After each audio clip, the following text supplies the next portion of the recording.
So real quick, I know last time we did one of these, this is the Bug Bash #1 for RS5. We had some flickering issues with the webcam. I want to make sure with everybody, #1, are you having any flickering issues? It doesn't look like it on our end. And #2, can you hear us fine, dandy? Does it sound okay? No flicker, audio's good. I'm flickering right next to you, friend. Just stop flickering. Stop flickering. Awesome. Oh my goodness. I cannot tell you how much time I spent trying to debug the flickering issue. And just so real quick so you know, I had obviously taken a new build, right? Because the Beam Machine is running preview builds. It's in the fast train. I had updated the software that we use to actually do the broadcast, which is called XSplit. And then the Logitech webcam that we use, the Brio, there's two different components. There's the driver component and then the actual, quality adjustment software.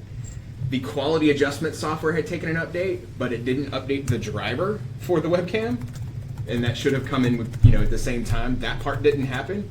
So after the fact, updated the driver, and lo and behold, guess what? It actually fixed it. So why XSplit and not OBS? XSplit is just easier to use from a basic interface, and then trying to share and teach and everything. It was easier to set up, and switching scenes is super fast.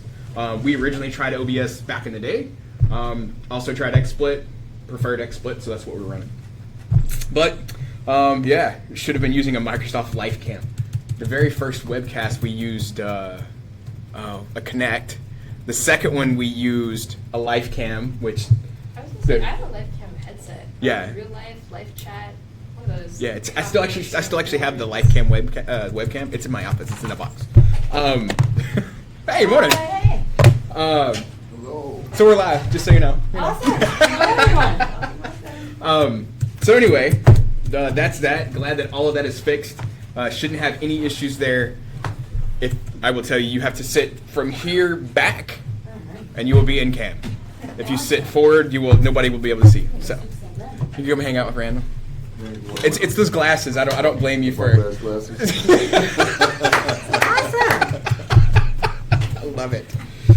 I love it. So hopefully we're good. Quick question for everybody: how's bug bashing going? Right, this is the second one for RS5. We've made a lot of changes since the first one. Obviously, some new stuff is showing up. Brandon, Mr. Vlog guy extraordinaire here, And whip slow. Yeah, and we actually have a whip slow build. Yes. Miraculous. And for those of you, we have an ISO. yeah, that's what I'm. No, you totally did, but that's all right. We think alike. Yeah, it's just the natural flow, right? It's good. I like the goofy feedback. Yeah. My team owns Zuby. I don't know. My team owns all sorts of wacky stuff. We've been getting nagged on the entire RS5 for not having ISOs out, right? Because we had RS4 ISOs that were still published. There were some early snags. Builds weren't going to slow, so we didn't make ISOs. Then the first slow build that went out, there was a snag with clean installs, so we didn't actually publish the ISOs then. But now we actually have an ISO out, 17713. Is that the right one? 17.7. Yeah. 13. Okay. 17.713.1002. That's the link in the chat, so if you're looking for it, aka.ms/whip-ISO is the short link to get you there. I just say ISO, not ISOs. Singular, plural, whatever. So, I don't know, this is going to be a whole lot of fun. We got a couple of guests here today, bug glasses and all. I'm not going to be able to look at you and not laugh. Dang it, Ray. I'll provide it. They're pretty awesome. I think I need to do every conversation like this. So, there are a couple new faces at the table that y'all have not seen before. So we're going to do a quick round of introductions. Give them a chance to kind of introduce themselves along with, the rest of us that you've seen a million times. I'm Jason, North Face hiker. You've seen me a million times. I'm going to skip myself. Brandon. I'm Brandon. So what are you wearing today, Brandon? This is the Voyager Deep Space Nine uniform from Star Trek. I don't see any little dots on the collar though. I didn't wear the turtleneck that goes underneath it because it is constricting my neck. I was just like, I ain't having it today. So no pips on the collar. Oh, that's what they're called, is pips? They're called pips. Okay, all right. Yeah. drink. we have another. How do you not know this? hey, he didn't know what the TARDIS was. Oh my God. Oh. Oh. Yeah, I don't watch Doctor Who. I thought he got into a time machine with the shoe locks. Serve, volley, serve, volley. Exactly. So, If you guys tell me in a moment that you don't know who Uncle Owen and Aunt Beru are, you're both in big trouble. I know who those I guys don't know are. who those are. I'm apparently I'm in big trouble now. I'm getting this look. Serve, volley, serve, Luke volley. Skywalker. I gave you a hint. Who's that? No, I'm kidding. It's not that bad. It's not that bad, Turn off the really. webcast in just a moment. I literally just watched that movie. I'm gonna get some coaching and feedback here. Real-time feedback. Exactly. So. I'm just going to keep these on every time I see you from now on. I think you've lost your glasses. I think you're Why right. haven't I been to more of these? I've been to more of these. I know, This is the aren't you meeting that I should glad? be Oh my Anyway. goodness. Would you like me to? put Yes, that you- here? Okay, just for a second. Please. Okay, they're coming back on. You know, like Oh my you got like goodness. 30 seconds. Oh my but- gosh! Like I'm seriously crying right now. Like Need a moment. This is too funny. Aaron, please, would you mind introducing yourself? Awesome. I'm Erin Chappell. I'm the corporate vice president of program management for what I like to call the sexiest parts of Windows. Yes. So the kernel, hypervisor, storage. Sorry, you know, you gotta be way down there in the plumbing in order to be sexy. And as part of that, I have product ownership for Windows Server, which we're going to talk about a little bit today, and the always connected PCs. Awesome. I cannot tell you. Like I have the pleasure of seeing Erin in the halls quite frequently. Although she's usually running the meetings, so I never get to say hi. Just kind of like a quick hand wave, hello, you know, that type of thing. But I'm just. I told you you had 30 seconds, and I spin them back on. So. Just long enough for the introduction, and then the glasses go back on, and I'm going to The be. glasses on, does it I'm- make everything look like a bug?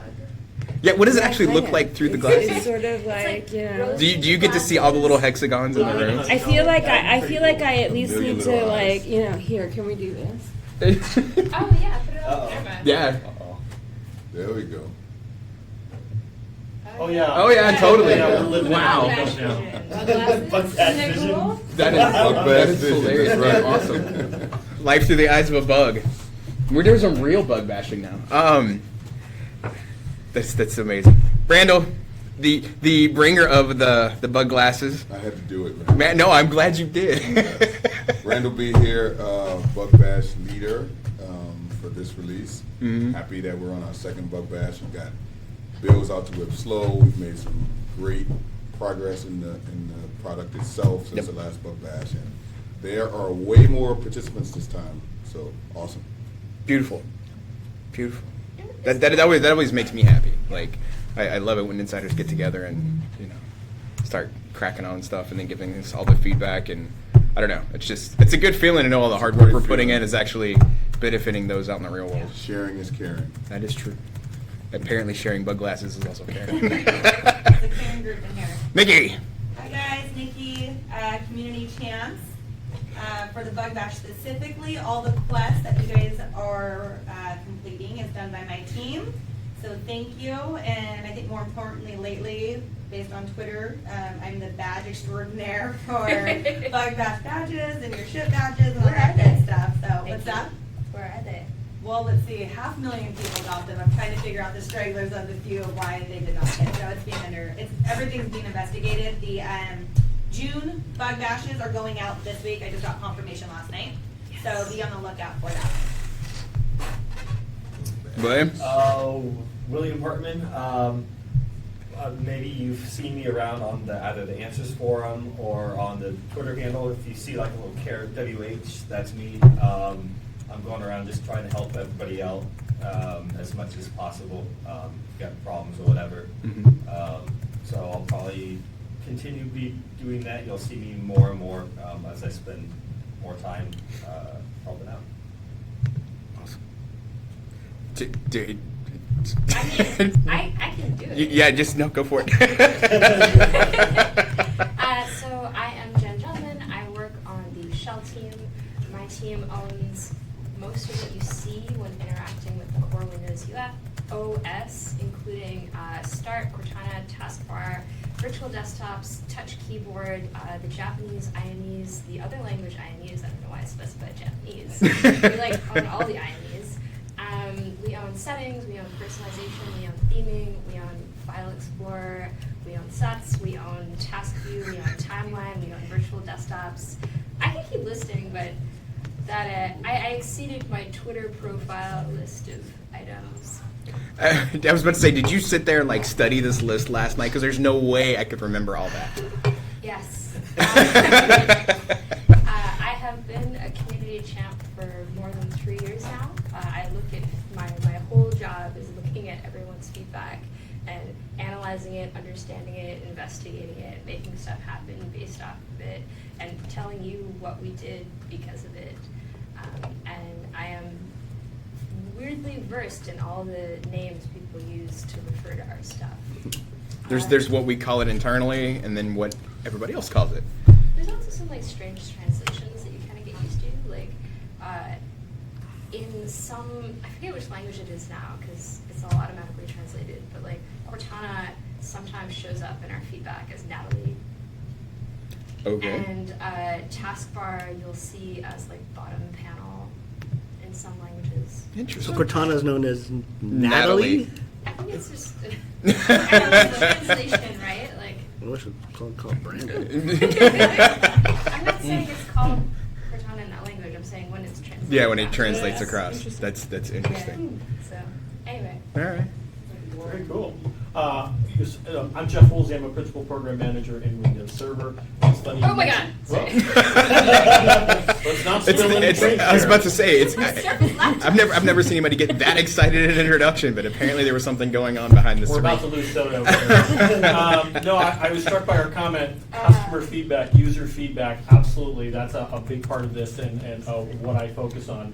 And I'm really excited about this Bug Bash and this opportunity to really reach out to folks and get them excited about what we've been doing in the Insider Previews in Windows Server now for many, many months. I spent a lot of time talking with customers and partners, doing hybrid and partner integration, and we've just got a lot to talk about today with the RS5 Bug Bash. Awesome. Well, I'm glad both of you were able to make time and come and hang out with Yeah. us. Hopefully, it's going to be a fun experience. I mean, I'm already having fun, but that's kind of status quo I'm for already having doing. fun and I didn't get the Bug Bash. Brandon, you know what they call our Windows products and our Windows features in Klingon? Oh. No, Oh. I don't. I have not mastered Do the you Klingon. have the something, Klingon man. language pack installed? Please tell I me. have the Bing Translator app installed, and it does have the Klingon language pack. Of course. Really? It does, yeah. Hey, There's I- a Klingon font as well you can download for Word. You can do that, but it doesn't. It's not necessarily a direct translation. Right. So Oh, like goodness. gibberish. All right, so well, without further ado, like I know that y'all put together some awesome content that I wanted to have y'all go through today. Again, thank you a ton for making the time to pop by. Let me get this switched. Oh, it's already popped up and ready to rock Awesome. and roll. So we're gonna go ahead. We're gonna talk about some server stuff, amongst some other things. Eric, Jeff, please take it away. Awesome. And are we all set to do the demo too? Yeah. Awesome. Okay, great.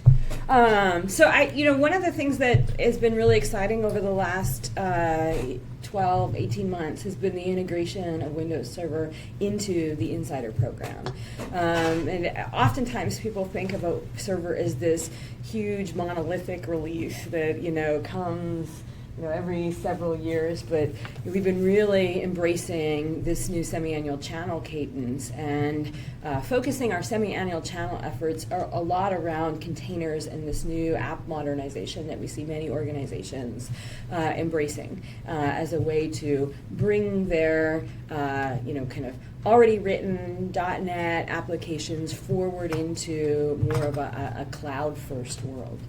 But Windows Server 2019, which is aligned with RS5, is our next major version of the Windows Server operating system that will be a long-term servicing channel. So, think about, as people deploy on infrastructure, as people have more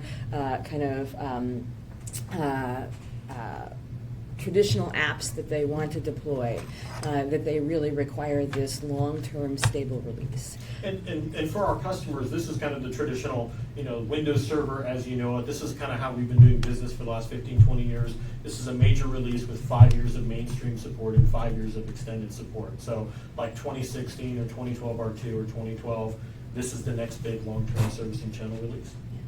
And so, it's really important for us to get the feedback from insiders, because, in the past we've had kind of customer programs where we did early deployment. We still have pieces of that, but our broad technical previews, which we have thousands of customers download and install, have pivoted towards the insider program. And so getting feedback from this community is really important. So we thought we'd kind of do the whirlwind tour of Windows Server 2019. Like, what is it? Why should you care? And what value do we really see our customers? And it's interesting because I think there's been a little bit of the meme in the past, in some sense, that on-premises servers have been in decline. And I like to quote, is it Mark Twain or whatever, that the demise of has been greatly exaggerated, because we see customers, particularly as they think about embracing the cloud, it being what we call a hybrid strategy. And in fact, if you think about just what we're doing, Azure and our public cloud offering, at its foundation, really has hybrid as one of the key tenets that exist as a foundation.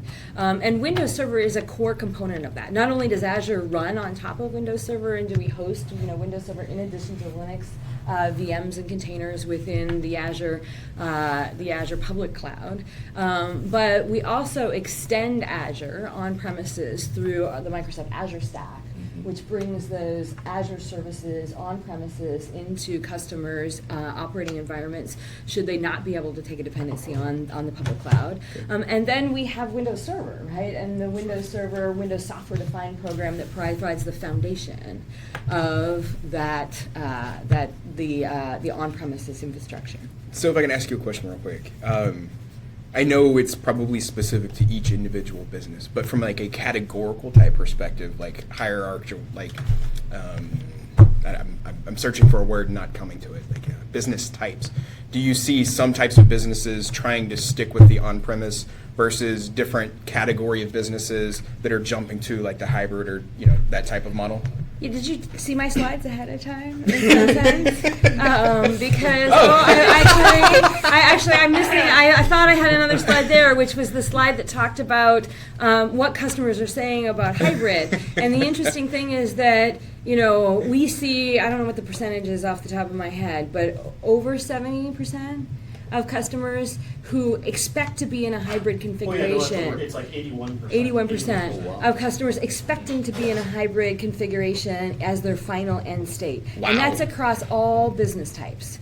Right? And so, yes, well, it's true that if you're in more of a small business, you might be more likely to move and embrace something like Microsoft 365, and that is your infrastructure. There are also reasons why you want to still have a server on premises for things like file and local access and local print and those types of things. Okay. Yeah, I mean, generally, if you look at it, if you're a small startup today, if you were building a brand new company today, a lot of these folks just start right in the cloud. It's like, why would I buy a bunch of servers when Microsoft Azure and Office 365 will give me all of those services?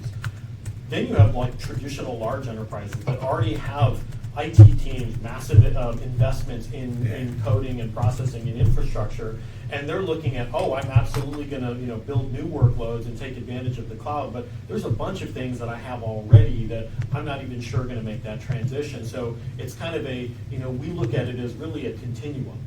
There are some people that right now are on premises and moving to the cloud. There are startups, generally small startups and small businesses start there, but there's really this large continuum. And then, as Aaron mentioned, there are some customers that, for whatever reasons, Satya likes to mention this one often, it's very true, their speed of light is an issue.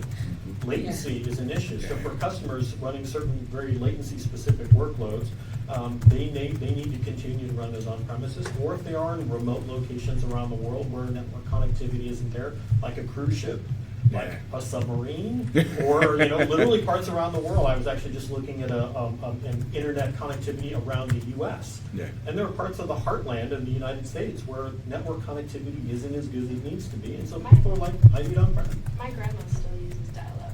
Yeah. I mean, sorry, where my grandma is from, it's still dial-up. Yeah. Wow. She doesn't have a data center. And so, But- we really expect people to be in this end state for, a long time, where they have, both a mix of Windows Server, Azure Stack, and Azure in their environment. And they're choosing to optimize what workloads they run in what place based upon the nature of their business and their requirements. Okay. And so that's a good segue into, as we look at Windows Server 2019, there really are 4 pillars of the release. And this is a lot based upon the work that we started in Windows Server 2016. We've seen phenomenal adoption of Windows Server 2016. It's the fastest adopted version of Windows Server that we've released to date. And that is across both what we're seeing in the infrastructure, in applications, and in containers, which we introduced with Windows Server 2016. And so I thought we'd spend just a little time, and we're going to probably focus, the demo around some of the things we're doing in terms of management, and in particular, hybrid, because I think, one of the things that we really want to provide to our customers is being, the trusted provider that enables them to transition from where they are today to where they might want to be in the future, right? And Windows Server, in some sense, is that bridge that helps connect the investments that you've made in your infrastructure today and helps you, right, think about how you migrate that forward or move that forward, whether or not it be moving to Windows Server 2019 on premises through things like in-place upgrade, which we now support in this release, or whether or not it be consuming, right, Azure services as we think about hybrid integration and some of the new service offerings that we have. So with that, I think I'll hand it to Jeff to show you some of this stuff. And we tried to focus today in terms of the things we're seeing on things that are easy for you to go download, test out, provide us feedback on. One of the great things with the Windows Admin Center is it's actually not tied to the RS, train in some sense that we do. We release updates to this on a monthly basis. It's a continual delivery that we do, and so if there's feedback you have or things you'd like to see in it, you should provide that to us because we have this more ongoing cadence that we can update the tooling for you. So with that, Jeff. Thank you. So one of the things I wanted to start with, which is just the interface to Windows Server. And so you may be looking at this, if you've used Windows Server in the past, or if you're new to it, you may be going, what is this thing? I'm used to seeing an Explorer or a shell and all of these things. Well, one of the things that we've actually released that's generally available now, you should be downloading it and using it now if you haven't already, is the new Windows Admin Center. And the new Windows Admin Center is our way to provide a reimagining of the server experience. And so people traditionally are used to, hey, I log into a server and maybe I get a shell and an Explorer and stuff like that. But generally, when it comes to a server, we know that people tend to have lots of these things. They tend to manage these things where many people are logging into, whether it's a file server or a mail server or a print server or a database or whatever. And really, when it comes to best practices, you want to be managing these remotely. You don't actually want to be managing those on the box. So one of the things I want to point out right off the bat is Windows Admin Center here. First of all, this is a 45 megabyte download. That's it. There's literally, that's it, the whole thing. Yeah, I'm surprised it's that small. It's teeny. Okay? That was a design goal, number one. It's 45 megabytes in total, that's it. So I literally double-clicked on it, downloaded it, and now I installed it, and this is running on my Windows 10 system. This isn't running on a server. This is actually running right here locally on this laptop. And so I literally run this installer, and Windows Admin Center, as you can see, is running here in Edge. So it's running in my browser. So all of a sudden now, I have the ability to add connections. And so I can go over here and I can add a server connection, and I can literally type in the name of a server. So for example, I could type in Silvernode 1, and it'll actually ask my name and password. You can see it's already found it. I could submit it. Turns out I already have it running right here, but you can see, literally I type in the name, I connect to the server, and I have now a connection to a server. Now, one of the things I want to point out is I didn't install anything on the server. There is no agent. It's all completely agentless. This is all communicating via PowerShell and WMI. So I'm not disturbing the server in any way, and this actually manages 2019, 2016, all the way back to 2012, and even some minimal support for 2008 R2. And I say minimal because there's only so much we can do for an OS that is going end of support very, very soon, which we'll be talking about a little bit as well. Not to mention it's a decade old. It's a decade old, yes. But we did put it in there because A, we were feeling like pretty swell people, and the team really wanted to make sure that we were reaching out, and we did some minimal support for 08 R2. But let me show you what this means. So Silver Node 1. I used that for a long time, until my SSD exploded. Yes. You know. Well, we know that Windows Server 2008 and 2008 are two very popular. We know there's a lot of it out there, like there's a lot of older versions of SQL as well. And we understand that. We want to make it easy for people to either migrate those up into the cloud, or if they want to migrate it and put it on modern servers with a modern OS on secure modern hardware, then that's what we want to do. And we want to make it real easy through the Admin Center.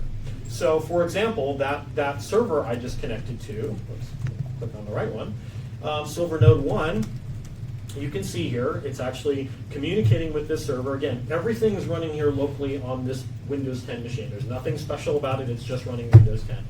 And you can see here, here's the name of the computer, here's the domain, here's the actual OS it's running, here's the system it's running on. It's got 8 logical processors. This is an HP workstation. Because it's running with 2019 and it's got Defender, you can see we've got the Windows Defender protection. And in fact, you can see CPU usage, memory, and more. So one of the goals here was to provide you a lot of the tools that you're used to, for example, in Task Manager or System Properties and all of those things. You're probably used to going all over your server to actually how to configure all those different tools. We put them in one easy place. And in fact, I can manage this remotely. For example, if I wanted to change the name of this server, I can come right in here. I can change the name. I can actually move it to a work group or change the domain. All of this remotely. Again, I'm not touching the machine, and it's all running. Just in case you're wondering, this server is actually running across campus underneath my desk. If I want to do things like manage certificates, okay, so for a server, IT pro, something they probably have to do, well, you normally have to go to a different tool, go to an MMC for certificates. Well, within the Admin Center, you just click on the Certificates button on the Certificates plugin here, and in fact, you can see it. Here's all of my expired certificates. I can click on, I can see the expiration date. Some of these I actually have. Here's one from 2002. In fact, if I want to go ahead and delete that certificate, I just successfully deleted this certificate remotely on a server running across campus. Again, all doing this from an easy HTML5 interface. I should also point out that everything you see here is touch friendly. So I can go here to my screen. If I want to go here and delete these all without using a mouse, I can absolutely do all of this as well, because again, this is all done on a modern HTML5 with a touch screen. Now, if I want to check out the devices on this server, guess what? Not a problem. You normally switch to another tool. You go to Device Manager. Well, again, not with Windows Admin Center. With Admin Center, I get a listing of all of my devices. For example, if I can see my monitors or my network adapters, if I actually want to take a look at this adapter, if I want to take a look at the properties, below I have the manufacturer, it's actually the PCI location, the driver details. I can even update drivers remotely with Windows Admin Center. So super powerful, easy to use features. And by the way, the one thing I haven't mentioned yet is this Windows Server, while it's running under my desk in my office, could literally be running anywhere. This could be running in Azure. This could be running in another cloud. It could be running on a Hyper-V hypervisor. It could be running on VMware. It doesn't matter. As long as I can communicate with that Windows Server OS, I can manage it with Windows Admin Center. And you can see just a couple clicks. Another thing I always like to show off is events. So for example, for an IT pro, you very often want to take a look and see, hey, what's going on in my event log? So let's take a look at, for example, my security events or my system events. And well, actually, just start with security. If I click on events here in my security events, it says, whoa, I've got 155,000 events. Should I be freaked out about that? Well, let's click on the filter button. And in fact, I don't want to see any warning or any informational or any verbose events, so I can easily filter this. Just show me any critical or any error events. Okay, so click on apply, and it turns out, oh, I don't have any. So it was just showing me the informational events. I don't need to be worried, but I want those informational events in case I need to do any auditing. Sure. So you can see filtering built right in. In terms of files, so if I want to go to actually look at the files on the system remotely, guess what? Here are the 2 volumes. I can actually see here's C:, here's my OS volume, here are the folders. And in fact, if I want to create a brand new folder, let's create a brand new folder called RS5 Bash. Let's click submit, and it just created a new folder. And one of the cool new features we just added, of course, what if I need to share this folder with a bunch of folks in the room? No problem. Click on the More button, click on Share, and now I can add people that I want to share this with. And I can simply type in a group or username and add them, and actually change their permissions all remotely. Finally, one last thing I'll switch on over to is, I'm going to switch to a different server. This is We got a comment in the room. Yeah. Go ahead. It's just funny because this is the whole concept of on-prem versus cloud versus hybrid. It feels like you're gonna have like cloud IT support where you don't have to have a bunch of people sitting in a room 5 feet from the servers anymore. No. Be like, I'm gonna be my own hybrid IT solution. Like exactly. It sounds funny in my own head, but like that's really what this leads to. Yeah, and I think in some sense, one of the reasons why we've invested so much in the Windows Admin Center is that, we really think over time, right? There's a lot of benefit in that we're learning from running the cloud at scale, right, through Azure, et cetera. And so part of that is, running servers in a headless configuration, right? It reduces the surface area of what's on the device. You can tailor it to what you want to do. It reduces the amount of patching you need to do, the size of it, et cetera. And the biggest barrier that we've had for customers adopting that is that they rely so heavily on the local GUI, right? They TS to the box, and they run the tools locally because that's a comfort level, right? And part of that was because a lot of the tools weren't remotable. Like, it was very hard to create a remote file share. Like, you could do it through PowerShell, right? But not everybody knows PowerShell. And so providing this simple-to-use interface, and it's all layered on top of PowerShell and Windows Remoting, WMI. And so, all of this can be done through the command line underneath if you're an IT pro who likes to script and scale and whatnot. But we're providing customers with that, one-stop shopping. And before I say that, and then I will tell you that not every single feature in every piece of management UI that we've shipped before is in the Windows Admin Center. What we're trying to do is be smart about what are the things, because we put every knob in, and like most of that stuff, in some sense, you should go to the command line to do. Sure. You shouldn't do it through the UI. But we put the things that we think are common scenarios based upon, and then what we've been doing, as I said, in these continual releases, is we're using the feedback from user voice and whatnot in order to actually prioritize our backlog of new things that we want to add into the Windows Admin Center over time. And we do a lot of those customer features first, and then ship them out in our next monthly release. Insiders are so important because they're actually helping us prioritize the features that we're putting into things like Admin Center. So we, on user voice, we have this huge forum with user voice, people providing tons of input around server and especially Admin Center. And so literally when we released the first preview builds, we looked at the top 10. And we said, okay, here's the top 10. What are the ones we're going to knock out of here? I'll tell you the first one we knocked out was this one. This actually didn't exist in the first preview build. It was one of the first things we did, which was PowerShell. Because someone said to us, you know what? We see that you're doing a bunch of things in Admin Center, but what if there's some feature deep down in the bowels of, in the kernel or something, some specific feature that's super expert feature that I need to access that you're not going to put in here? We said, great, we'll provide you a PowerShell console. So now I can make any change I want. If it's not in the UI, you can PowerShell right to it and make those changes remotely. Which is a great bridge between stuff in the Totally UI great and stuff bridge. that Exactly. Use the right tool for the right task, right? Yeah. Don't try and, in some sense, make the tool fit for something it's really not intended to. Exactly.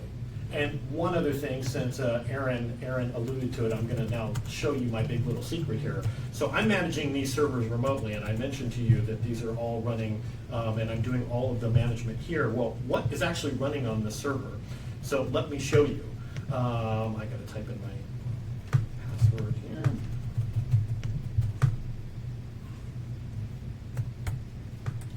And what I want to show you is this machine is actually running without a UI. This is actually running the way you should be running a server. This is headless. This is running what we call server core, which is the default for a server.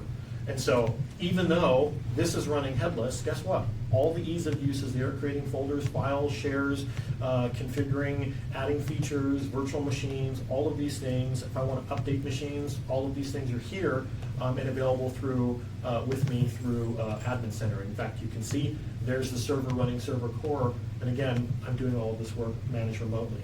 And then finally, I want to point out a big part of what we're doing in Admin Center is our hybrid story. So for example, here I've got a bunch of virtual machines. I'm running 5 VMs.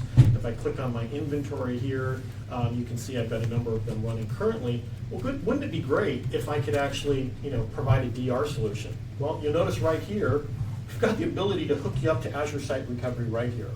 So I can click on Setup Now. It'll actually walk me through a workflow to actually register my gateway. And basically you have a simple 3-step process. You're registering the Windows Admin Center gateway with Azure. Then you actually log in with your password into Azure. You grant the permission to do replication up to Azure. Once you do that, you literally go to a VM, you click on it, and you say, okay, replicate the stuff to Azure. And all of a sudden now, I've given you hybrid. And this is great for some of those small folks that have remote branch offices or small environments where they just want 2 to 3 servers. Well, they go, well, how do I back this up? How do I replicate this? Because I only have 2 to 3 servers. I don't want to have to buy another 2 to 3 servers for backup and disaster recovery. Sure. No problem. Let the cloud be your backup. Let the cloud be your replication. And we're putting all that integration right here in Admin Center. Was this what they demoed on day 1 of Build 2018? I remember seeing some really cool stuff. The Azure Migration Center, yes. Yeah. Yes. Yeah. Yes. So Yeah.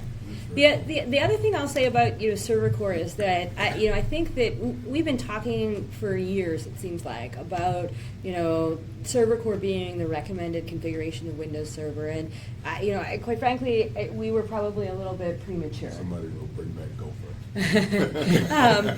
Quite frankly, we were probably a little premature because we didn't have this tooling, and then the other feedback we get from customers is just the app compat surface of server core.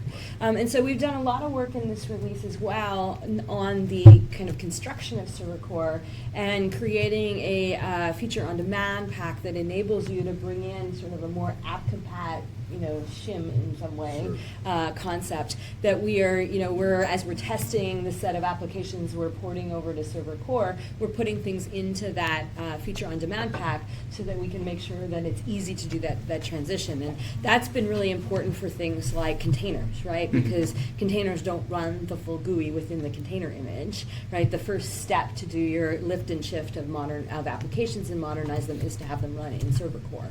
And then just last week, the Exchange team put out their preview of the upcoming version of Exchange Server, and it's now supported on top of Server Core as well. So that's now the most secure configuration of Exchange Server. Yes. Wow. So SQL has had support for Exchange for Server Core now for some time. Exchange is now doing that with Exchange Server 2019, and you're going to see more Office products over time doing this as well. The work we're doing in Admin Center to make it easier to manage remotely. I saw that one of the questions here on the interactive live streaming was, is there support for 2008 R2? I mentioned it, so I'm showing it right now. This is actually managing a Windows Server 2008 R2. Do point out on the left-hand side that the number of tools is greatly reduced because simply 2008 R2 lacks a whole bunch of the infrastructure, especially some of the PowerShell just doesn't exist from an OS that's 10 years old, but we do have some limited stuff. For example, you can see events in 2008 R2. You can look at local users and groups. You can run some limited PowerShell, some things like that. Again, it's there. It's limited, but I just want to let you know for those folks that do care about it. And then I would be remiss if I didn't point out that although we're talking about Windows Admin Center within the RS5 Bug Bash, it is generally available. Yes. So one of the things is we launched back the end of April, I believe. In the first 2 months, we hit 1 million active nodes being managed in production through the Windows Admin Center. So we have good telemetry and feedback and adoption coming back. But the reason why we're talking about it now is this continuous cycle of delivery.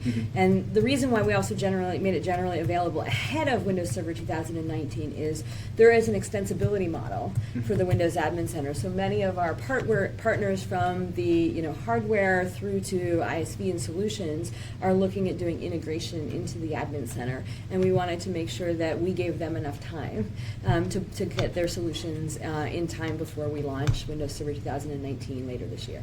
And to go exactly with what Aaron said here, so this whole Windows Admin Center, it was designed from day one to be pluggable and extensible. And so, for example, if you look here on the left-hand side, you see these things called under the tools menu, I've shown you certificates, I've shown you devices, I've shown you file, but there's firewall, there's network, there's PowerShell. Every one of those is actually a plugin.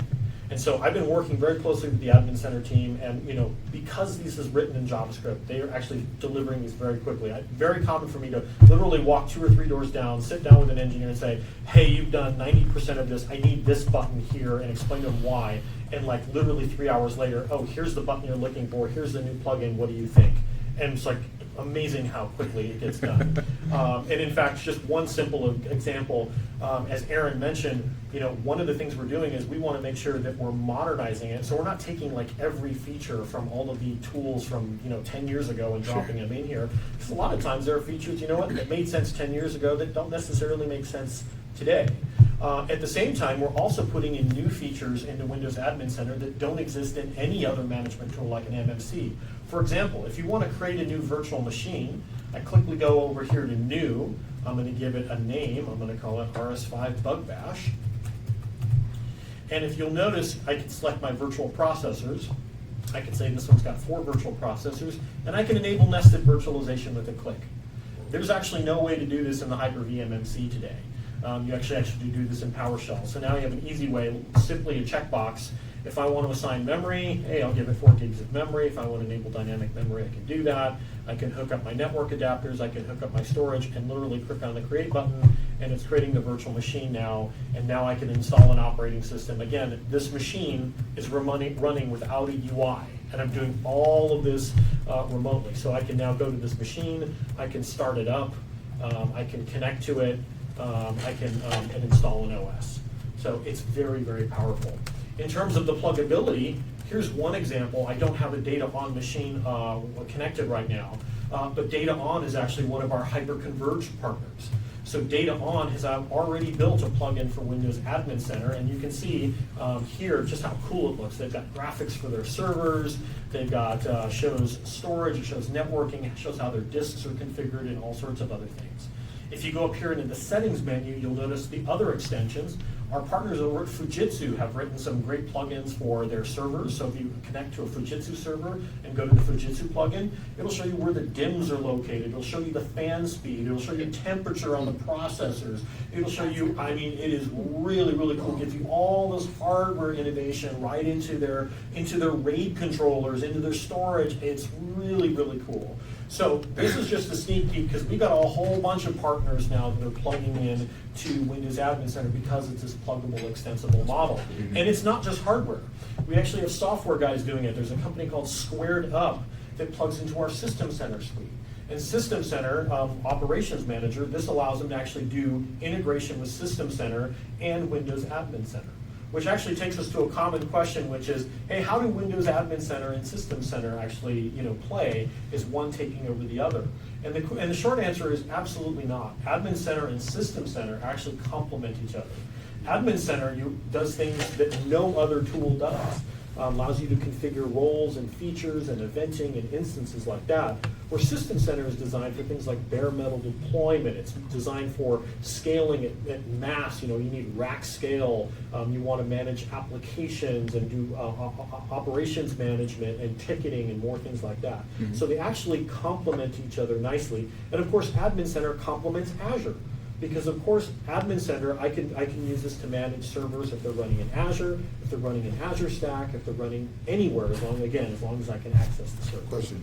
Yeah. You mentioned that partners are plugging in to the Admin Center.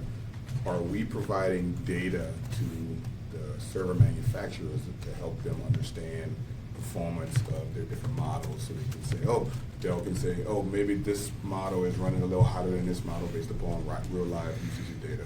So what we're doing is we're providing the SDK that hooks in, so they can attach it to their servers. A lot of these guys already have a bunch of their own agents for health monitoring of the actual server. But what it provides is an additional way to provide insight. Mm-hmm. And again, it's layering right into the server view. Yes. So now they have the hardware and the software view in one location, which makes it super helpful for our IT pros. All right. The last thing I'm going to point out, because I'm going to move Jeff on. could talk about this for hours. I because really think he could. can tell. I'm just going to point out one other thing There's is a little bit of passion there. all of our new features, and this is the important thing to point out, all of our new features from here on out, from a Windows Server standpoint, all of the UI is here. Yeah. Don't look for it in Shell, don't look for it in Explorer, don't look for it in Server Manager, don't look for it in any of those legacy MMC tools. If you're looking for new features and new roles, and I'm going to show those to you in a minute, it's all happening here. So we have 2 brand new roles in Windows Server. One of them is called System Insights. So System Insights is actually this new role built into Windows Server 2019 that provides predictive analytics.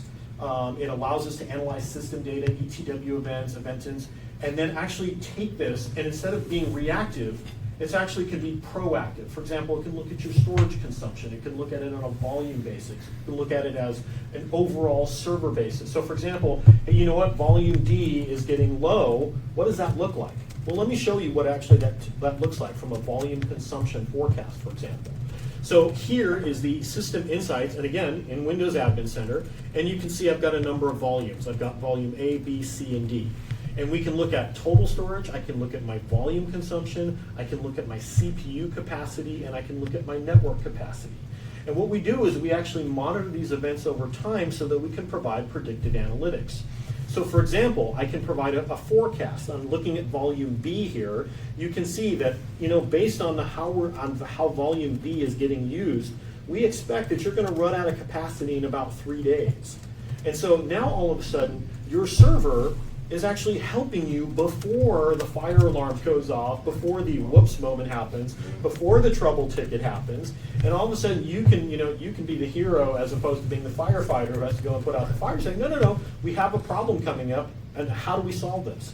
Well, if you look here, you'll notice that we actually provide you suggested actions below.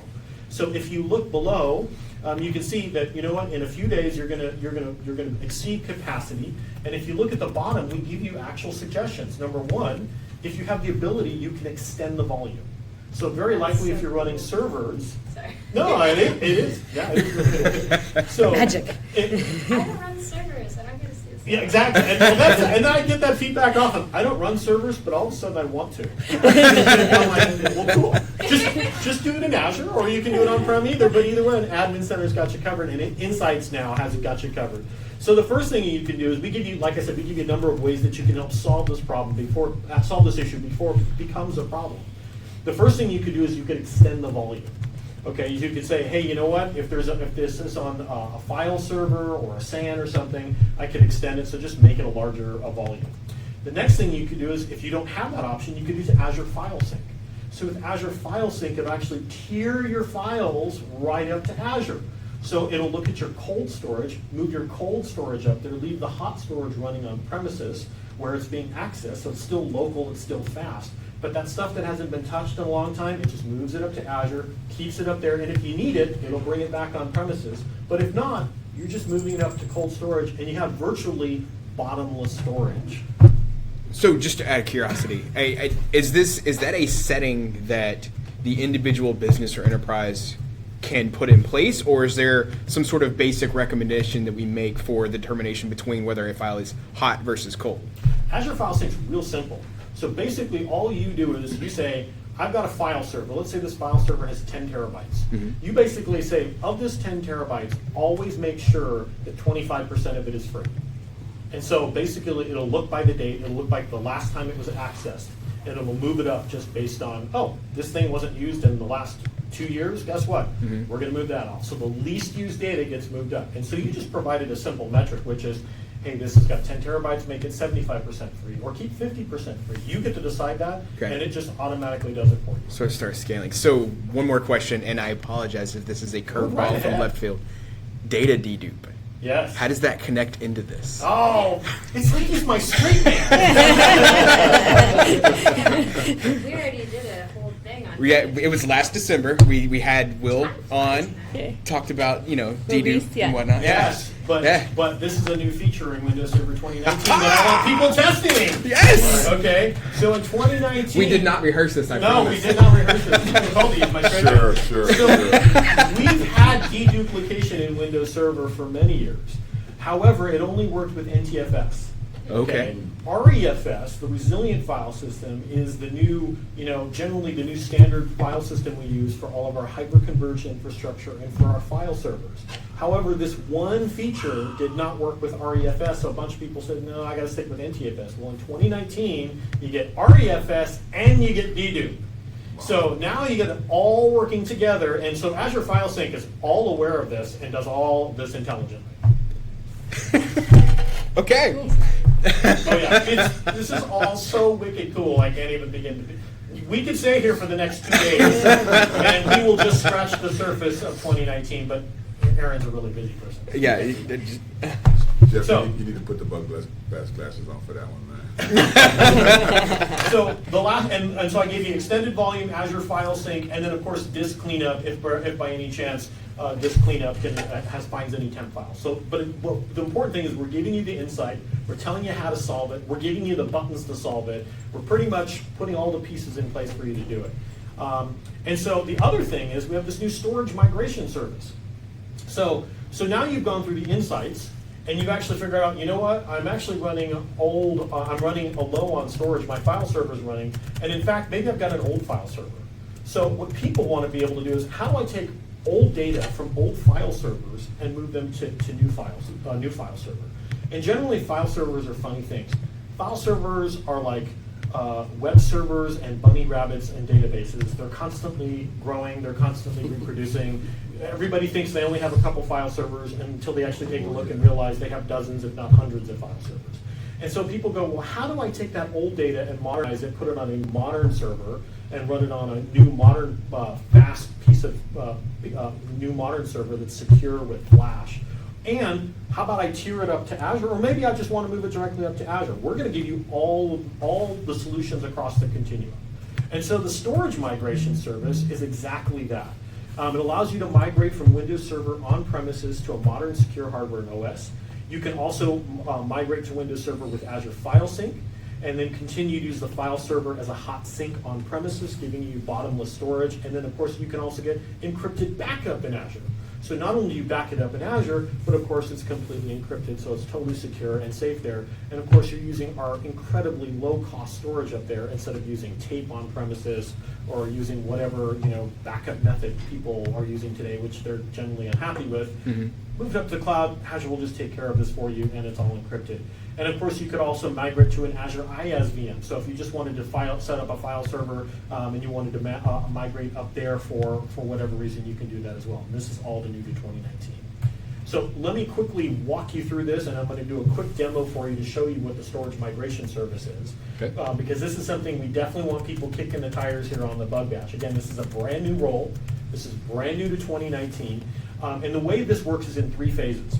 The first thing you do is, the storage migration service, by the way, this only runs on 2019, but you can point it at older servers, going all the way back, I'm not kidding, to server 2003 even.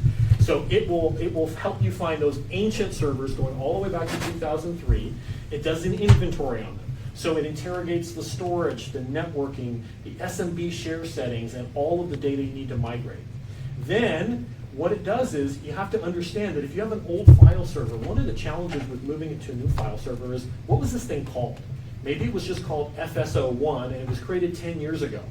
And maybe you have applications that are looking for it, either by a NetBIOS name, or a DHCP name, or DNS, or it's called FS01, but you're afraid to move it because if that thing no longer exists on the network, it could just break stuff. And so Sure. a lot of people tend to just leave stuff there because they're worried it's going to break it.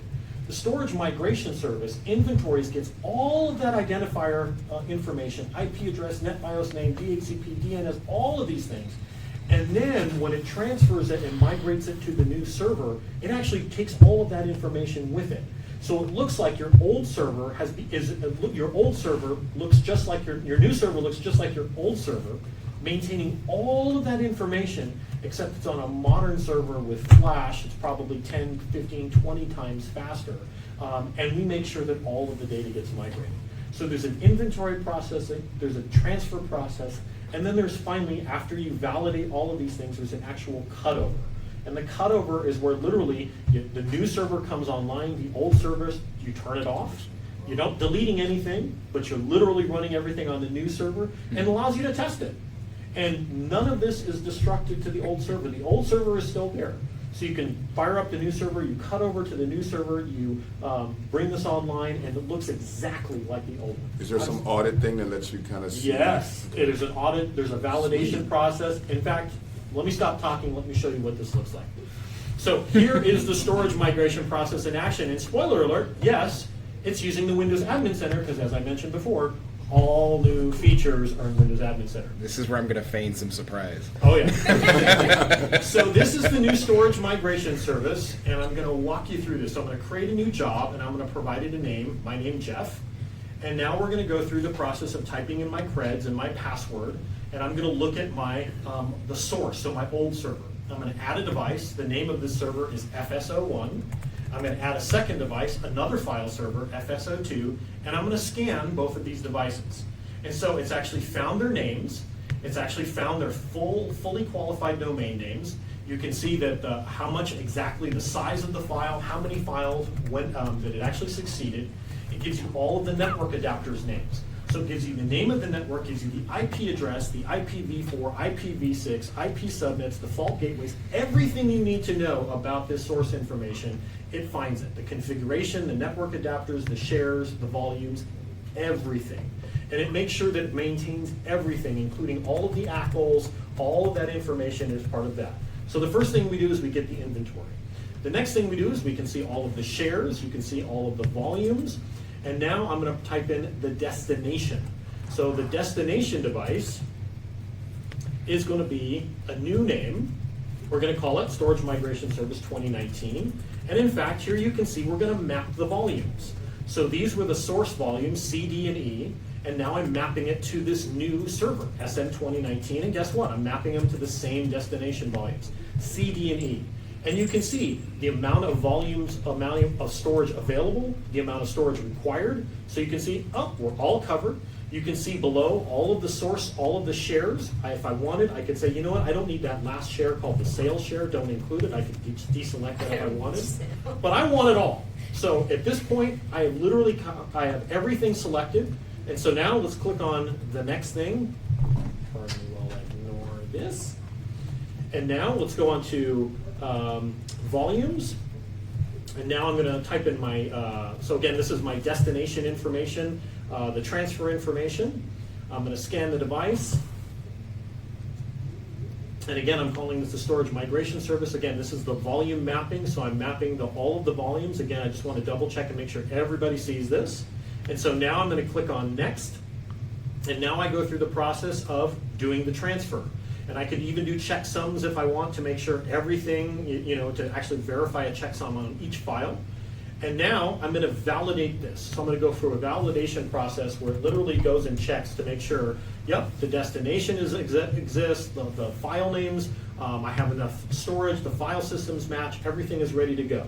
So let's click on next, and now we go through the process of starting the transfer. And so I'm now transferring from my old file server from FSO1 to my new file server running on a brand new server running 2019.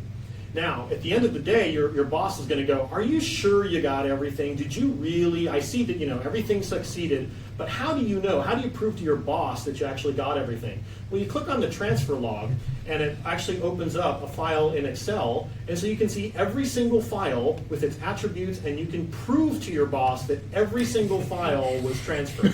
Way to use Excel. Way to use Excel. And in fact, I can even log into this remotely using a net share, and you can see, yep, there's my new server, there's my new volumes, everything is configured. I have my CS, again, I have my proof through Excel.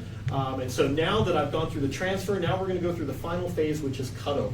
And cutover is literally, we're going to start up the new server. We're going to say, you now become FSO1. We're going to give you the same exact IP address. We're going to give you the same exact network name. We're going to make it look exactly like the old server. We're going to go through one more validate process to make sure that everything passes. Yep, we were able to validate and do everything I needed to do. So we're going to go through that process, and we're going to cut over to the new server. And so what happens is we start the cutover. It literally brings that up on the new ID with the new IP address. The old server now is shut down. You can now decommission it. You can now put it in storage if you want. Nothing has been destructive to the old server. My old server was running 2012 R2, and here comes my new server running 2019. We've been doing all this in VMs, of course. And you can see my brand new file server is set up and running here on a 2019 server. And every share was moved, all of the ACLs were moved. It looks identical to all my applications, to all of my users, no shortcuts breaked, nothing is broken, it all works, and from an IP config standpoint, it has the same exact IP address, 10.0.0.122. You can't tell the difference, other than this server is probably 10 to 20 times faster because I moved from an ancient server using spinning disks to a brand new server using flash storage. Wow. So this is ridiculously cool. So please, folks, test the new storage migration service that's built into RS5. And the great thing is you can test it because you don't have to. You're not destructive to the old server. Exactly. So you can just test it out, spin it up in a new VM. Make sure, give us feedback on how it's working, what the Exactly. experience This is is a like. read-only And we're not operation. touching anything that you have, so, you know. Can you buy server in the retail stores? I'm gonna go get it. Well, I want you to download this. I want you to download this preview. You don't have to buy anything yet. Download this preview and get cracking on it. And I talked about Azure File Sync. By the way, I want to point out this is available today. This is you don't have to wait for 2019. You don't have to wait for it to ship. This is available today. Go to aka.ms Azure File Sync. You can start using this to sync your 2016 file servers, even your 2012 R2 file servers, and use your on-premises server as a hot cache and back it up and use DR services with Azure File Sync as well. And so that's a whole bunch of the hybrid stuff. Yeah. We should talk a little about security.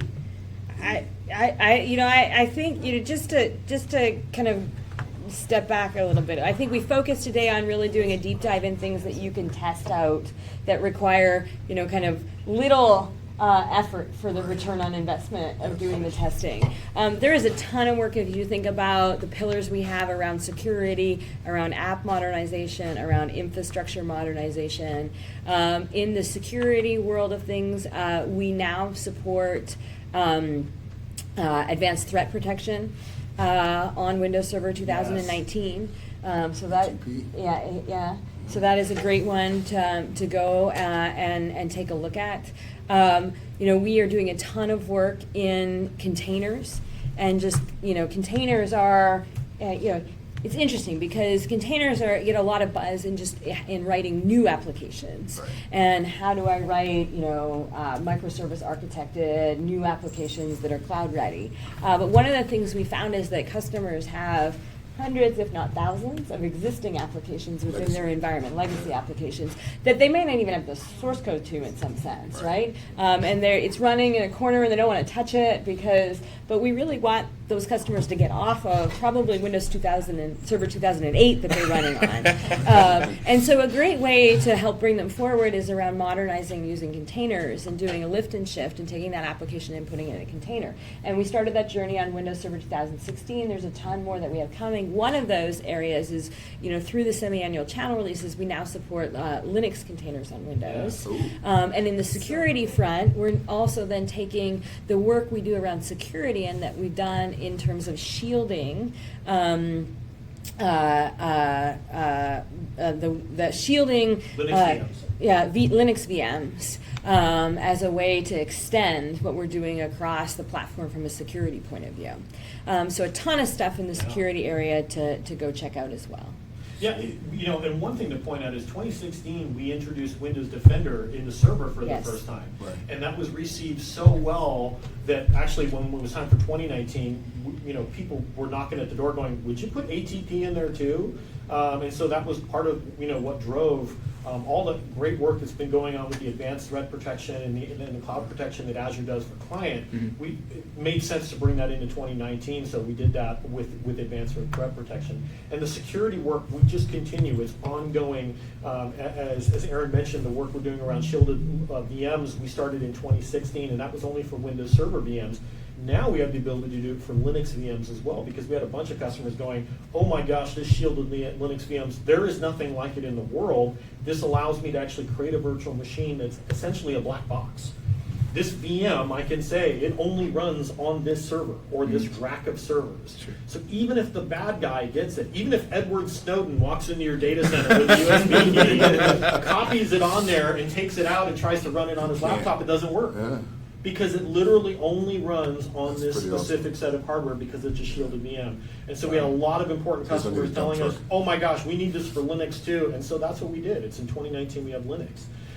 Support for shielded Linux VMs. Yeah. So a lot of work in security. And so we probably could talk for hours on Days. this, days, weeks, Easily etc. days. I would point out that we recently hosted Windows Server Virtual Summit. Yes. That if you go to the Microsoft.com Windows Server page, you'll see links to that. That has a ton more depth in all of the features and functionality that we have coming in Windows Server 2019. And I just really encourage you. This is a long-term servicing channel release, and so looking at the features we have from hybrid to security to app modernization and containers.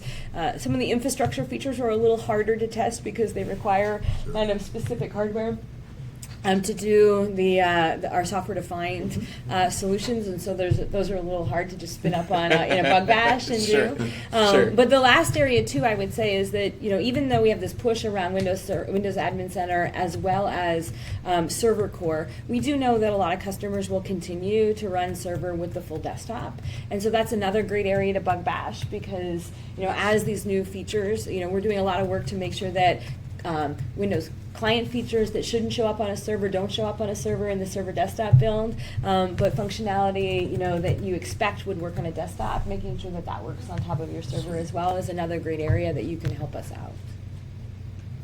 Awesome. Like,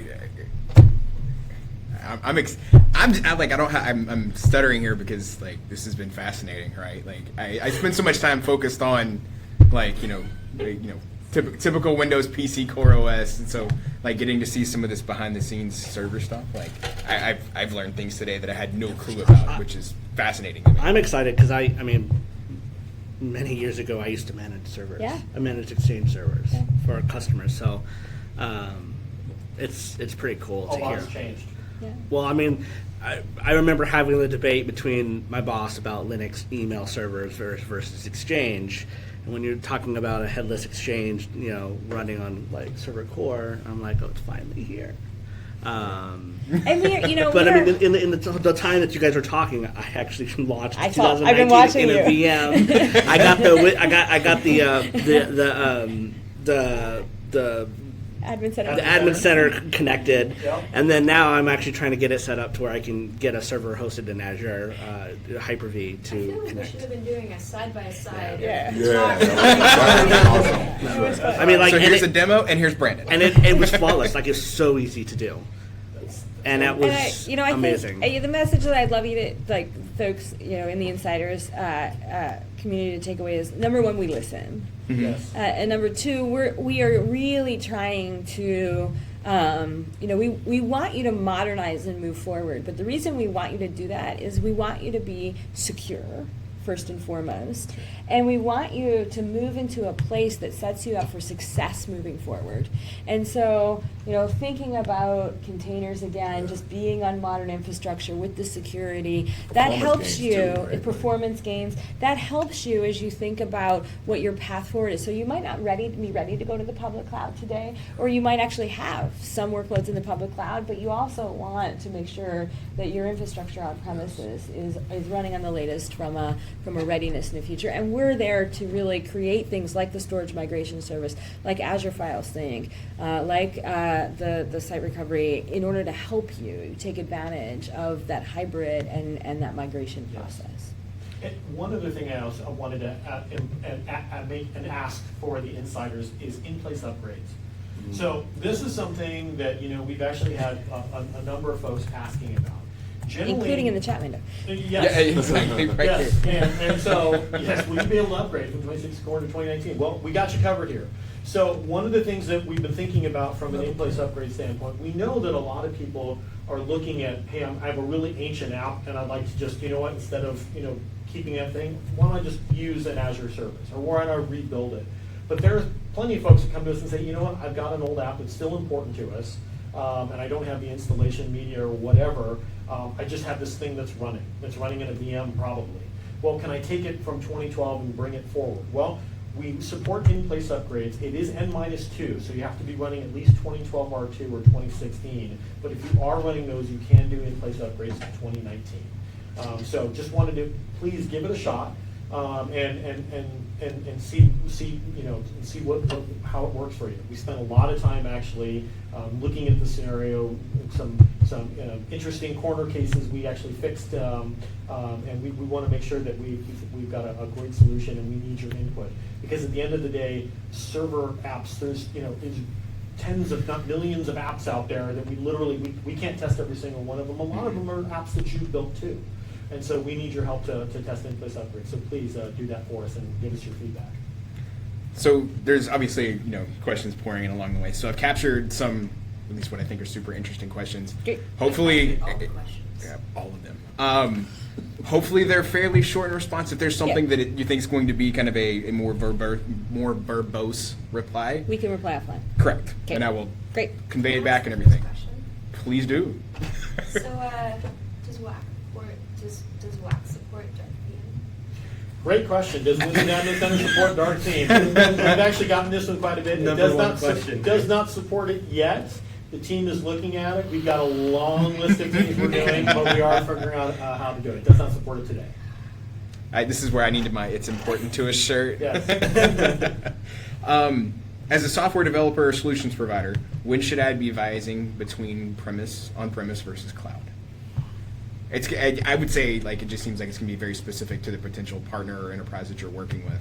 It really depends on the customer, and a lot of things I would say. For example, there's a number of natural things that we see happening. Let's start with, if you look at many workloads, Exchange is a perfect example.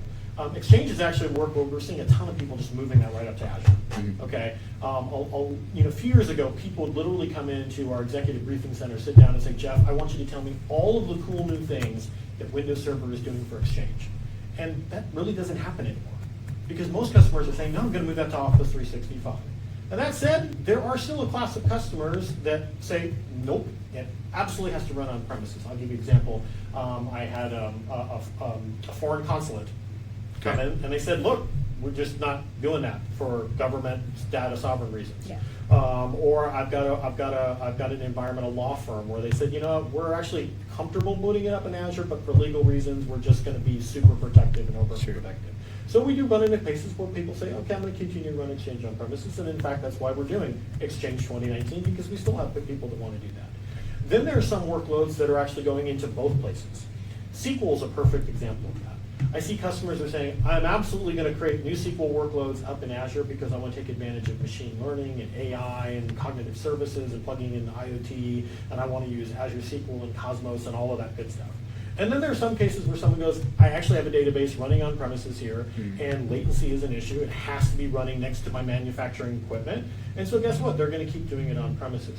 So you really kind of have to look at the workload and what the customer is trying to solve. My first answer generally is, well, why wouldn't you move it up to the cloud? Because you know what? We can do a lot of things much easier for you. Instead of managing and patching an OS, guess what? You focus on the app and build a new app there and take advantage of the services there.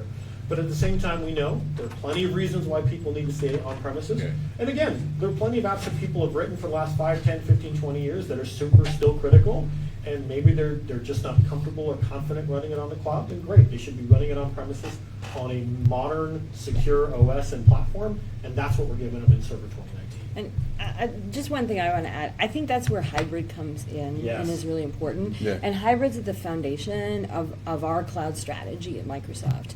And so if you think about, either consistency at the boundary of the container or the virtual machine, and that enabling portability between Azure and on-premises, or consistency at the API and the service level that you get through something like Azure, and Azure being extended through Azure Stack on premises, it now creates basically, you can do whatever you want, right? You can dev test it in the cloud and then deploy it on premises.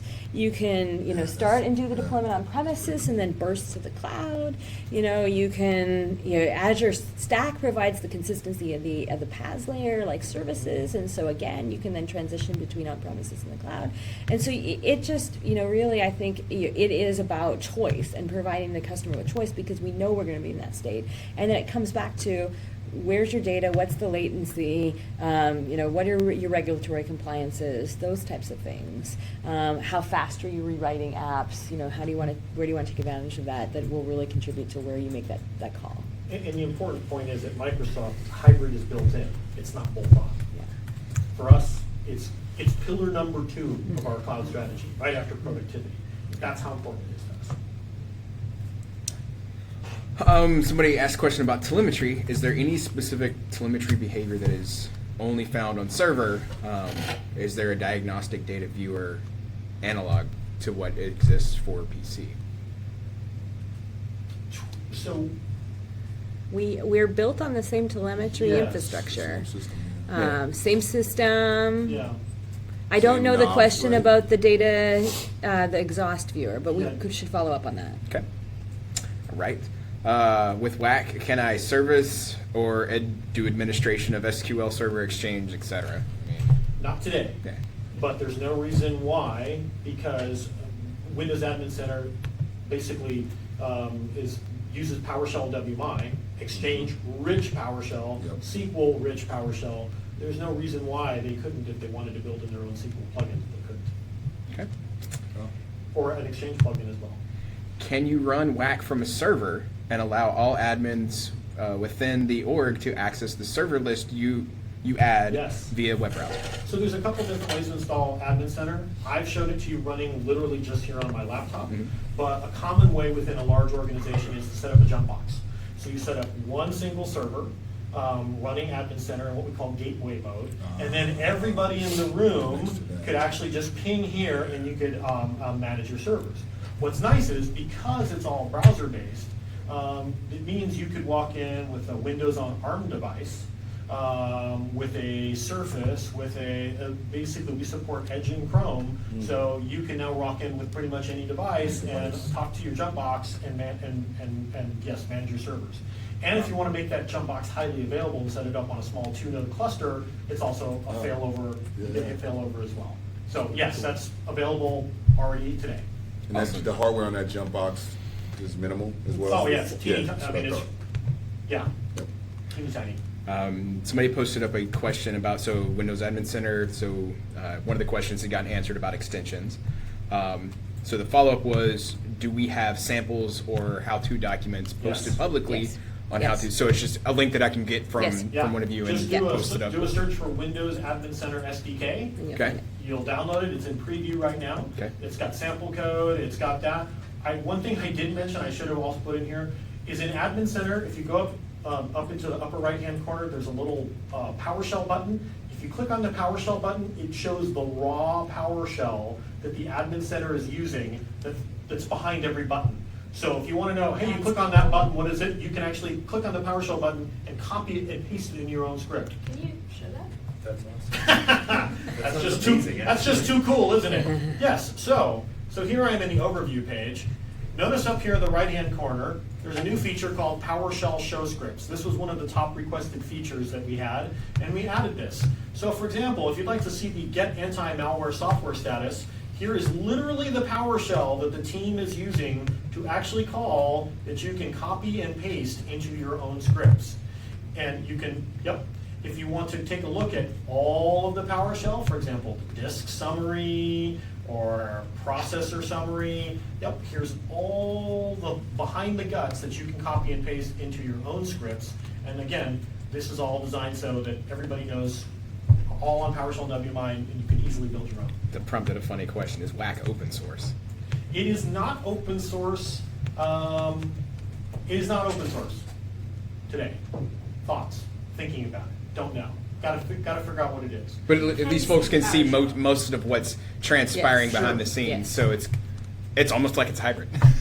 You know, It's not an secret. interesting thought for another day. Right now, it's designed to be extensible and pluggable, and we still have a bunch of work that we have to do right now. Okay. I already saw one of the questions that I wanted to answer, because I saw Sure. someone said, oh my gosh, this could replace my MMC. Is that what it's designed to do? And the answer is, the goal here is to make it better than MMC, is to make this better than MMC ever was. MMC, was written 10 plus years more ago. than that. Yeah, 20? yeah. Yeah, we're approaching 20 years now. More than 20. One quick example is, I mentioned to you, I showed the events, and I showed you, here I am loading up events, and I showed you filtering. Events is actually faster on Windows Admin Center running remotely than it is running events using the event viewer locally on the machine. And the reason why is because MMC is so single-threaded, it was written in another time. Admin Center is multi-threaded. So guess what? There's a lot of cases where actually running remotely on Admin Center is faster than it would be running the MMC locally. So there's so many improvements. So the goal here is to make it better than MMC ever was and to do way more. And my goal is I'd love to be, in the next release, I'd love to be able to walk into Aaron and say, we're getting rid of all the MMCs because Admin Center can do everything and more. So then Admin Center would just be built into Windows, so like instead of using an administrative. I don't want to say built into Windows because I don't want it built into Windows. I want to make sure No, that it's but always available to download because then I can give you features. Well, there's just the administrative tools and all that stuff. Yes. Yeah. Yes. Yeah. We update Admin Center on average every 6 to 8 weeks. So as opposed to, in the past when it was in box, you'd get a new release every 2 to 3 years. Yeah. Now I can give it to you every 6 to 8 weeks. So every 6 to 8 weeks, we're delivering you tons of new features. And that's awesome because instead of having to try and componentize the OS, right? If it wasn't built that way, you don't have to go through the process of trying to isolate it, separate it, and figure out, hey, how do I plug it back in? It wasn't And it built allows that us to way. be super responsive to our insiders. Yeah. So when our insiders, when we have these bug bashes and our customers give us the feedback, guess what? The team can go back and go, oh, those were some really good ideas we've never thought of before. Let's get right to it. Are you guys planning on having a version of Admin Center in the store for people to download We're and install? working on figuring out In the Universal Store. where With the this goes. registration, yeah. Yeah. Okay. So Continue. if you are using retail lock, then what's the best place? I mean, if you're shipping an update every 6 to 8 weeks, what's the best place to learn about what the update Oh, is? great question. So we're right in the insiders channel. So wherever people are getting their insiders, that's where we post the Windows Admin Center. We also have updates available through Admin Center.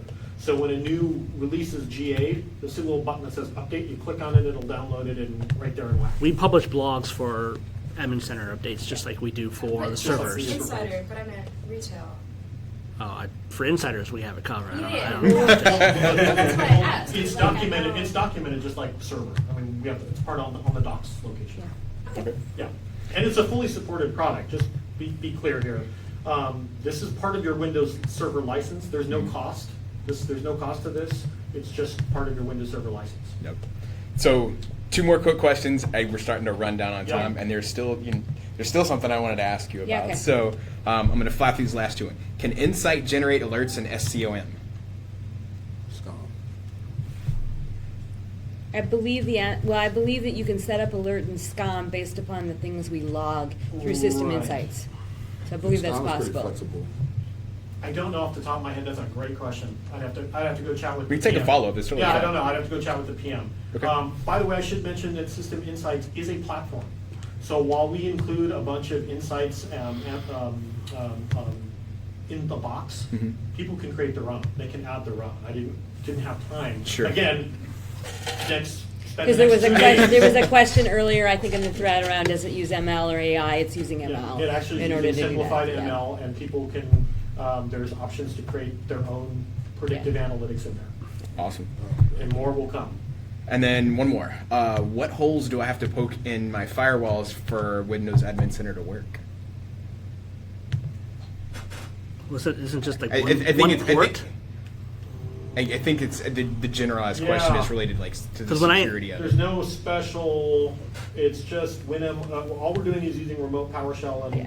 WMI. Yeah. So really, there shouldn't be. There's nothing special. Default firewall settings. Yeah, there's no special. My phone Well, was bad. when I installed it on my machine, it asked me to allow the installer to make network Yes. firewall Oh, changes. so Yeah. it's part of And the then, server. so when I connected, it mentions port 6516 Yes. that needed to be open for it to work. That's the That's the remote port PowerShell. that's, Yeah, yes. so I had to give that permission to do that. So I would assume that the But you were firewall. prompted, which is It was good. part of the, it's part of Yeah. the install. Yeah. So to answer the question, and it was non-bank. I didn't write down your whole screen name, but non-bank Golem 2. I believe that answers the question that you had.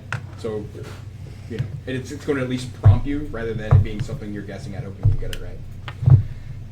So, and this presentation, right? Obviously, there is way more to the presentation than what y'all covered. Which, Oh, yeah.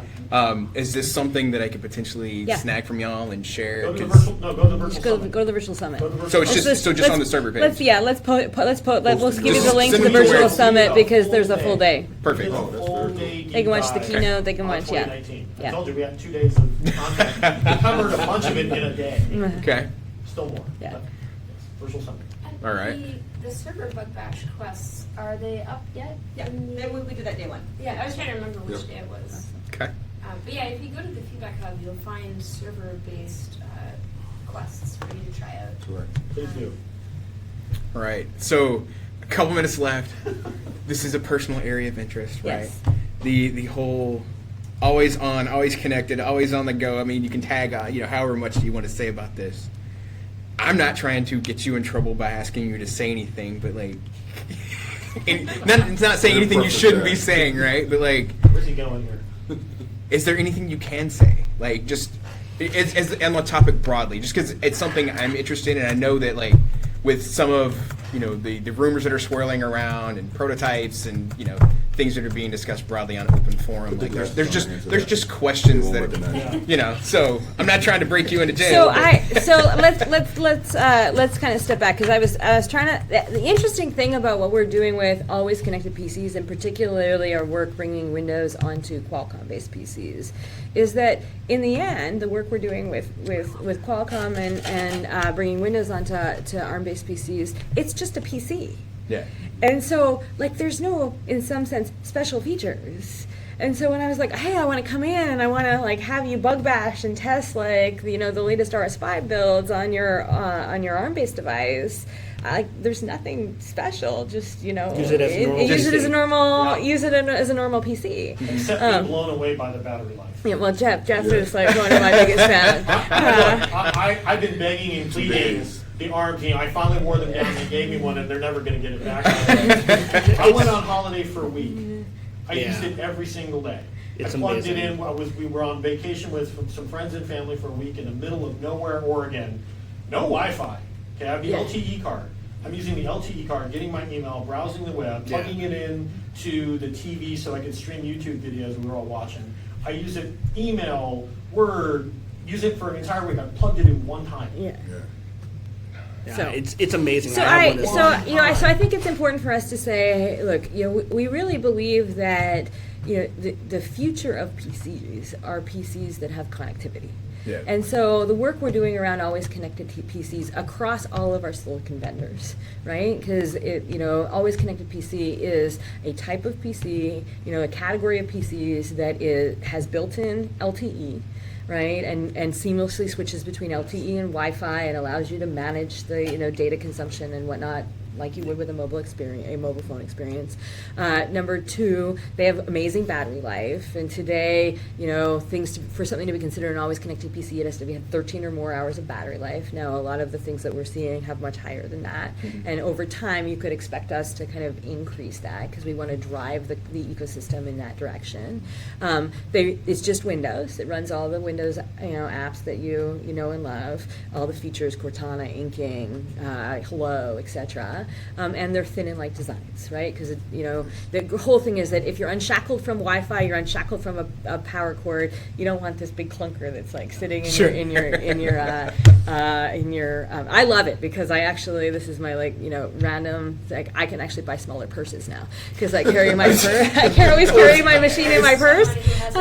Exactly. I don't always do. So for RS5, it's just a PC. So I will say the one area area that for those of users out there who have an always connected PC and one based on the ARM chipset is we continue to make improvements around app compatibility. That's probably the one area where we make continual improvements around performance. If you just take a look at improvements we've made over the last several months with Office delivered through the store, the performance has increased significantly there. But if you think about applications, that would be the one area where I would ask for support, which is go take the device, switch it out of S mode and test your favorite x86 application. We really believe we have it narrowed down to the ones that do not work on the system or those that have a kernel mode driver or are 64-bit only. And we now have an ARM64 SDK published in preview. And so if you're a developer, a lot of our MVP and developer insiders are actually taking their applications and recompiling them to ARM64. And so that's another great thing, because then on the ARM devices you can get native performance. And so it really it was, don't get me wrong, it was a big lift to bring Windows to a new architecture and new chipset. But now that we're there. So if the it developers just works. recompile their apps for ARM64, they will get the performance benefits? Yeah, they'll run at native speed, right? Versus an That's- x86 Win32 app that runs through our emulation layer. That's amazing. And so for games, high-end games that are, Yeah. require high performance, not that we're targeting a gaming device in the first wave of these, there really are more the prosumer professional on the go that really wants Mobility. to be able to work anywhere, cares about the security of LTE over Wi-Fi, wants the amazing battery life. And then we have work internally, as we're starting to think about just the applicability of these to the enterprise over time. Because if you think about the 5G investments that are coming, IT cares about security, simplicity, manageability. And so we are doing a bunch of work that will light up over time around, just making sure that we support the enterprise features on the device, like VBS, et cetera, because today Hyper-V isn't supported. That we do integration of eSIM into things like Intune in order to really create an end-to-end story around how enterprises can embrace this. Think about it as your Microsoft 365 companion device. So Give your hybrid IT employees one of Yeah. these, so they're always. yeah, exactly. I was just gonna touch I on was in the that. middle of Oregon on LTE with no Wi-Fi, using Windows Admin Center to manage my servers under my desk in my office. Yeah. Are you saying you're working on holiday? Ridiculously cool. Don't tell my wife.